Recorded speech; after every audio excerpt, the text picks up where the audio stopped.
Hi everyone, I'm Candace and welcome to my little show called I Am Not a Doctor, where I am not a medical professional, but I love sifting through the science so you don't have to. We're gonna get a little honest with ourselves today and look at something that we lie about all the time. Yes, even you. We're going to talk about how this lie affects not just our perception of time, but also our outlook on our lives. Want to turn over a new leaf and start telling the truth? Let's get into it. The number one lie that people tell themselves and other people is, I don't have enough time. Or, I didn't have enough time.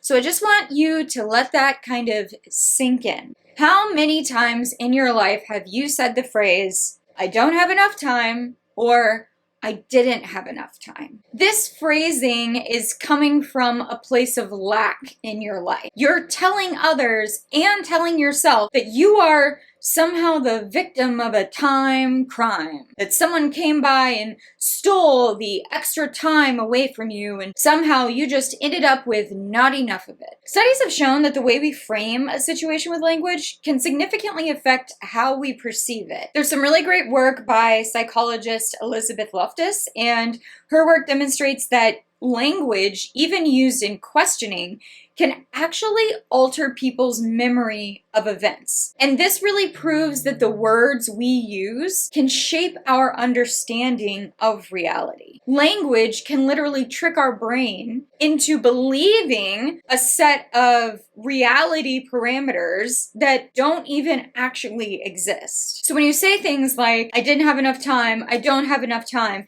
you're now living in a reality where you have less than everyone else. Your brain, because you've created this, has changed to live in a reality where you have less time than your coworkers, than your spouse, than your friends. You are just somehow stuck in this time loop where you don't have enough. Creating this causes us to be the victim in our relationship with time. Every task we have seems unachievable based on what we've told our brains, that we don't have enough time to do it. We need to shift out of this victim mentality and start telling ourselves and everyone around us the truth. And the truth is not, I didn't have enough time, I don't have enough time. The truth is, I chose to prioritize other things. That is the truth. I'm going to say that one more time. I chose to prioritize other things. And this isn't necessarily bad. This doesn't mean that you chose to prioritize sitting scrolling on TikTok instead of feeding hungry children. This may mean that you decided to prioritize laundry over grocery shopping, or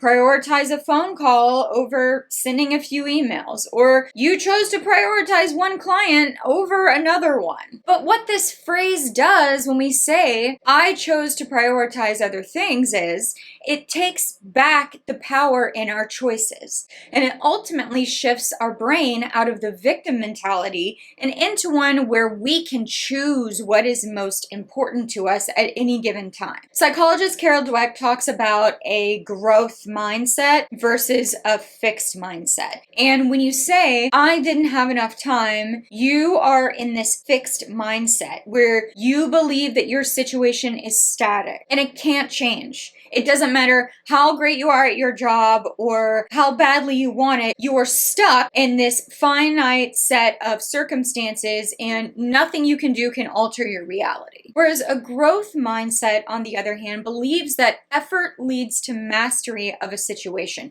They embrace challenges. They believe in developing their skills. Saying, I chose to prioritize other things, puts you in a space to always evaluate what you choose to prioritize, and if that was the best course of action given the list of things you could have prioritized. People with this growth mindset have been shown to have better resilience, better learning outcomes, and improved relationships because they feel less of a need to compete with others. They know that they are in control of their situation. We ultimately have to start taking responsibility for what we choose to do with the same 24 hours everyone else has. This doesn't mean we need to feel shame for our choices. I love scrolling on TikTok as much as the next person. It just means sometimes we need to be honest about the choices and honest about the things we are choosing to prioritize over other things. If you want to sit and scroll on Instagram, that's totally fine. And I'm not here to tell you not to do that. If I need to do that, and I need to do emails, and I need to do laundry,